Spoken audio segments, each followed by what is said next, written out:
Ao anjo da igreja em Sardes escreve: Estas coisas diz aquele que tem os 7 Espíritos de Deus e as 7 estrelas. Conheço as tuas obras, que tens nome de que vives e estás morto. Sê vigilante e consolida o resto que estava para morrer, porque não tenho achado íntegras as tuas obras na presença do meu Deus. Lembra-te, pois, do que tens recebido e ouvido, guarda-o e arrepende-te. Porquanto, se não vigiares, virei como ladrão, e não conhecerás de modo algum em que hora virei contra ti.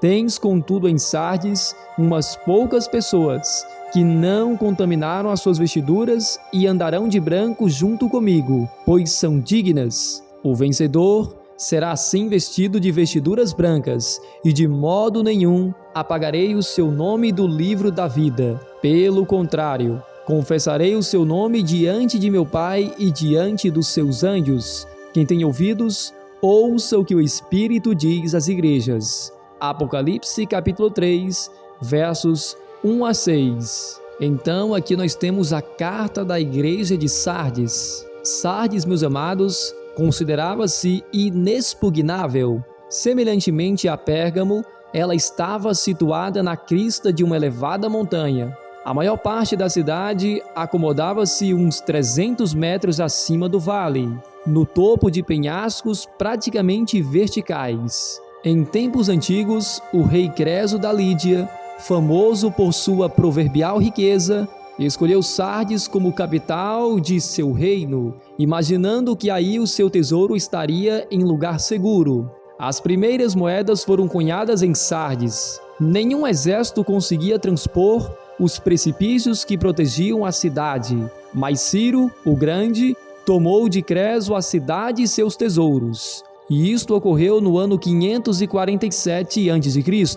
Antíoco o Grande, em 218 a.C., conquistou novamente a cidade. Em ambas as ocasiões, um voluntário escalou as agudas escarpas semelhantes a paredes e abriu os portões pelo lado de dentro, enquanto a população, sentindo-se perfeitamente segura, dormia o sono solto. Os cristãos de Sardes na época de João sentiam-se suficientemente seguros para ficar dormindo. E é por isso que nós encontramos Jesus dizendo para esta igreja: Se não vigiares, virei a ti como ladrão, e não conhecerás de modo algum em que hora virei contra ti, pois tem nomes de que vives e estás morto. E meu irmão, se você for novo aqui no nosso canal Revelaxion, não deixe de se inscrever no canal e ative o sininho das notificações, para que você não perda nenhum conteúdo novo que nós lançarmos aqui dentro do canal Revelaxion. Um outro detalhe, meus amados, é que quando João escreveu essa carta, Sardes parecia ser uma cidade cuja glória passara. Porém, a cidade se recuperou e por volta do ano 200 d.C., ela atingiu o clímax de seu crescimento, com uma população de 100.000 habitantes. Cibele, uma deusa anatólia, era a deidade protetora da cidade. Seu culto era semelhante ao da deusa Diana dos Efésios. Cibele é descrita como uma estranha figura rústica de vários seios. Ela era cultuada num magnífico templo cujas ruínas ainda existem. E Sardes, meus irmãos, em 1402, ela foi completamente destruída por Tamerlão e jamais foi reedificada. Hoje ela é um campo ermo de espinhos, flores silvestres e ruínas imponentes. Mas agora vamos falar um pouquinho sobre o significado e o período desta igreja. A palavra Sardes, meus amados, significa cântico de alegria. A igreja de Sardes representa a história do cristianismo no período de transição entre a verdadeira reforma e o protestantismo.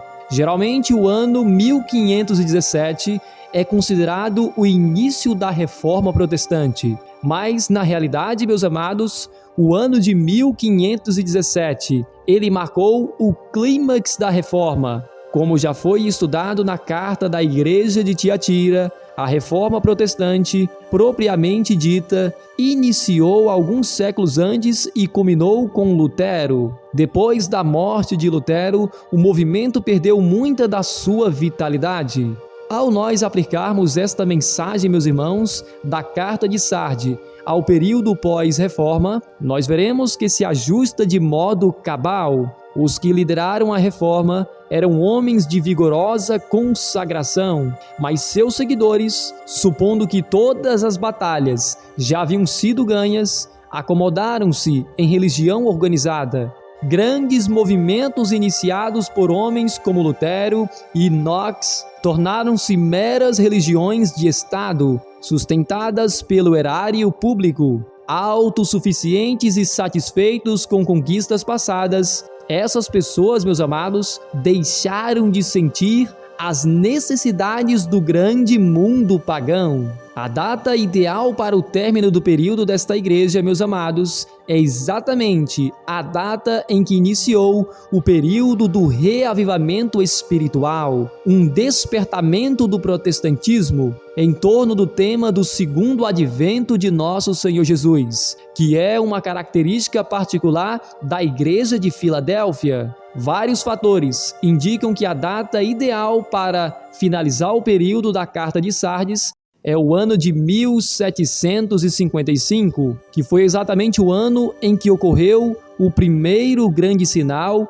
para a volta de Jesus, que foi exatamente o grande terremoto de Lisboa. Pois foi a partir deste sinal e de muitos outros, como o escurecimento do sol e a lua como sangue no ano de 1780 e a queda das estrelas em 1833, que começou a despertar a curiosidade das pessoas para aprenderem mais sobre as profecias de Daniel e de Apocalipse. Então, logo o período desta igreja começaria a partir do ano de 1517 até o ano de 1755. E, meu amado, se o conteúdo deste vídeo estiver abençoando a tua vida e a vida da tua família, então já deixa aquele joinha para fortalecer aqui o canal Revelaxion e não se esqueça de compartilhar este vídeo com o máximo de pessoas que você puder, para que mais pessoas venham a ser abençoadas com o poder da palavra de Deus.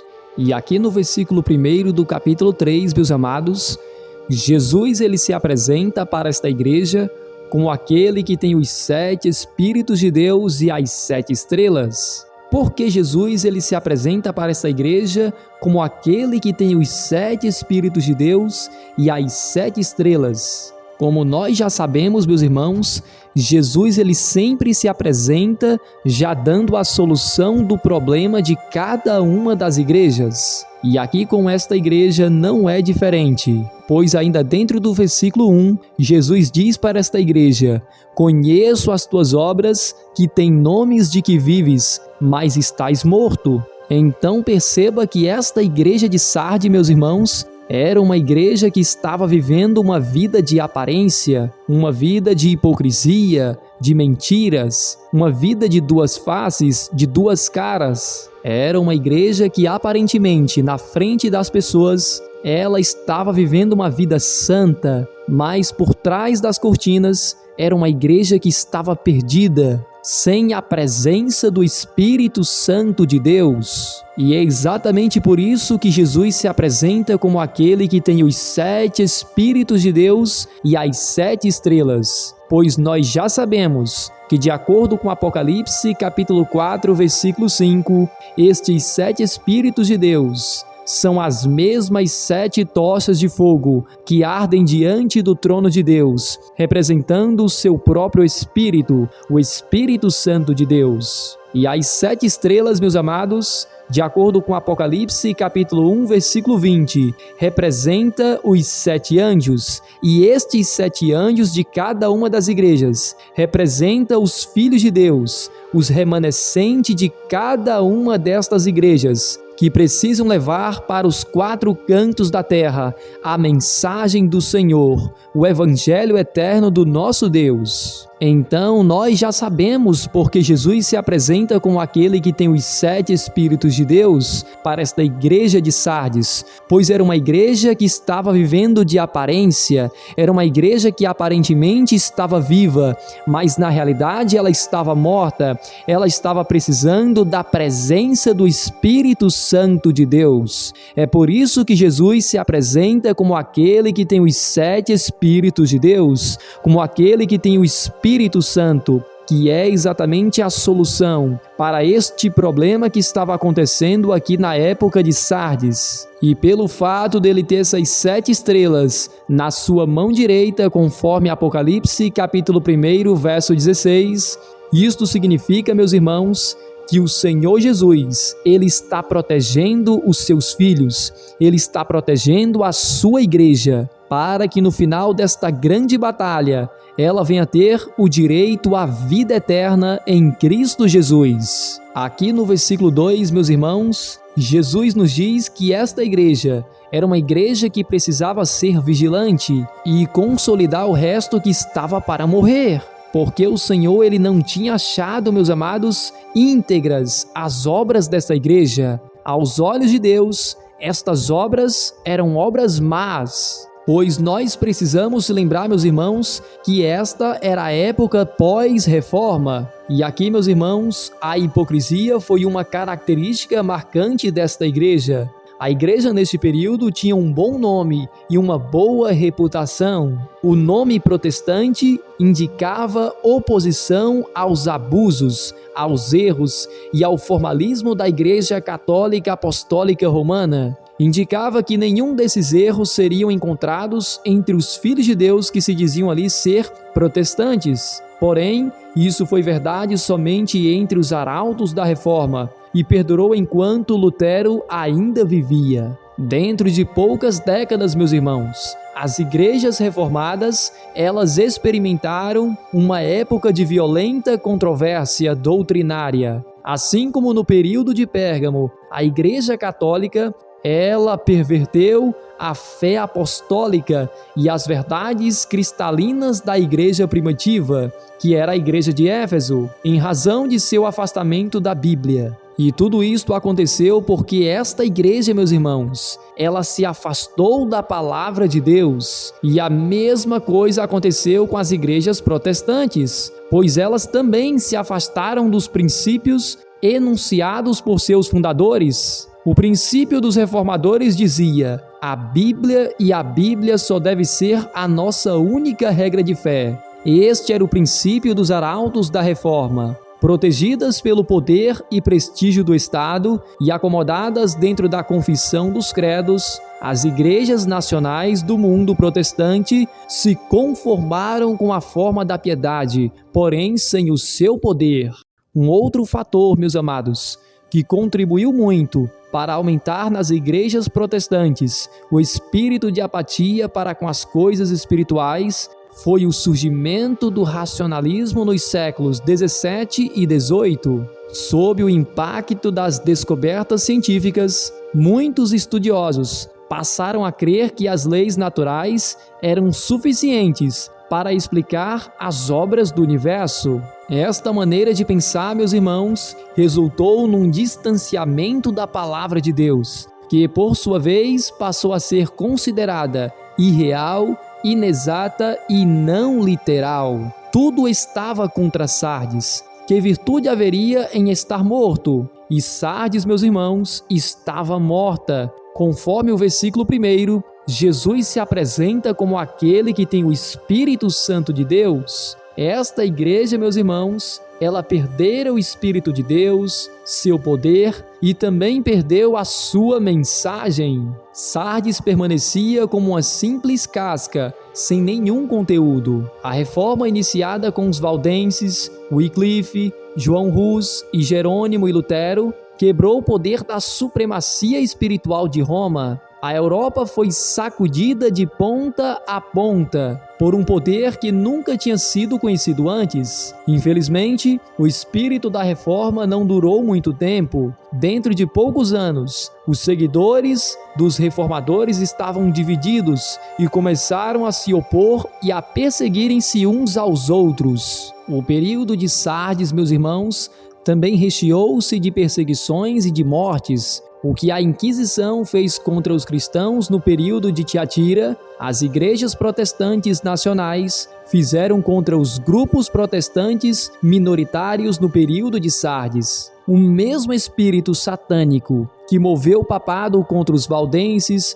contra os lollardos, que eram seguidores de Wycliffe, e contra a igreja dos irmãos da Boêmia e Morávia, moveu também as igrejas protestantes nacionais da Alemanha e da Inglaterra contra os seus irmãos no período da época de Sardes. Foi essa feroz perseguição dos protestantes contra os protestantes que levou os puritanos, que foi um grupo de cristãos reavivados, a fugirem da Inglaterra, primeiramente para a Holanda e depois para a Nova Inglaterra. Desembarcaram nas praias da América em 1620, em busca de um país onde pudessem adorar a Deus, de acordo com os ditames da sua consciência. E foi ali naquela área deserta, meus irmãos, que nasceu uma das maiores potências dos dias atuais, que é os Estados Unidos da América do Norte, que dentro da profecia do Apocalipse, no capítulo 13, no versículo 11, este poder é identificado como sendo uma besta que emerge da terra. Apocalipse, capítulo 3, o verso 2, meus irmãos, demonstra que muitos, porém não todos, estavam mortos. No verso 3, Jesus aconselha aos cristãos de Sardes a fazerem uma retrospecção da sua vida espiritual e lembrarem da mensagem e da experiência que haviam tido. Uma destas experiências foi a própria doutrina da justificação pela fé, que foi a doutrina forte dos reformadores, e ela fez surgir o protestantismo. Somente a justiça de Jesus, recebida pela fé, poderia reavivá-los. E tudo isso através do poder do Espírito Santo de Deus, que deveria operar em suas vidas. Jesus, ele lembra esta igreja do que ela tinha recebido do Senhor e pede para ela vigiar e se arrepender de seus pecados, porquanto se ela não vigiares, Jesus ele viria como um ladrão e eles não conheceriam de modo algum em que hora Jesus haveria de retornar. Mas aqui no versículo 4, meus amados, ele fala do seu remanescente fiel, que são aqueles que não haviam contaminado as suas vestiduras, e estes andariam de branco junto com o Senhor Jesus, pois eles eram dignos. E estes filhos de Deus, que são considerados dignos, aqui no versículo 4, são os mesmos que no versículo 5 serão os vencedores, que de acordo com este verso, meus amados, eles serão vestidos de vestiduras brancas e de modo nenhum o Senhor apagará o seu nome do livro da vida. Pelo contrário, meus irmãos, aqui é dito que Jesus, ele confessará o nome dos filhos de Deus diante de seu Pai e diante dos anjos. As vestiduras brancas aqui, meus irmãos, é um símbolo da própria justiça de Cristo, que vai cobrir os seus filhos, para que estes sejam considerados justos diante de todo o universo, através do poder do sangue de Jesus. E aqui também é dito que o nome deles serão colocados no livro da vida do Cordeiro. Com isto, meus irmãos, nós já aprendemos que a função do livro da vida é ter o nome de todos aqueles que vão herdar a vida eterna, a salvação em Cristo Jesus. Infelizmente, para aqueles que não conseguirem ser vencedores até o final desta grande batalha, infelizmente, terão seus nomes riscados do livro da vida do Cordeiro e receberão a recompensa da morte eterna.